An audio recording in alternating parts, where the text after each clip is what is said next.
In this 2017-2018 proposed budget, Kenya Revenue Authority has been tasked to collect 1.7 trillion shillings.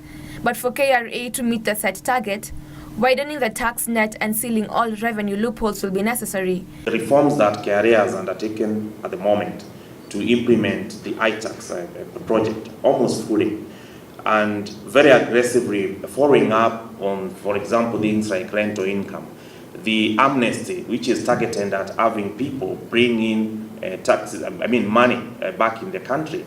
The rental amnesty of 2015 has brought in a whole big chunk of landowners who never used to pay taxes. So I think it is possible. Tax advisory firm PKF believes this year's budget should focus more on increasing indirect taxes and reducing direct taxes, since indirect taxes are driven by consumption of products which have high demand. About widening the tax bracket, look at the digital economy. There is no single provision in the Income Tax Act that considers the likes of Uber. You'll be seeing a lot of protests about Uber. How is Uber taxed? How is Facebook taxed, for example, for the adverts that you see running on Facebook?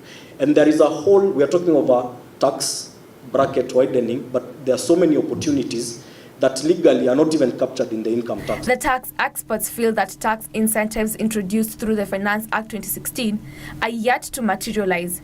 He cites expansion of the pay-as-you-earn tax bands, whose main aim was to reduce tax burden on employees, has had very little impact. This in addition to withholding VAT mechanism, which has seen most taxpayers being in the VAT refund position, is affecting the cash flow of most business and taxpayers. For those taxpayers who are dealing with exclusively withholding VAT agents, they are always in a VAT refund position. I think which takes us back to the old age discussion we've always had, backlog of VAT refunds.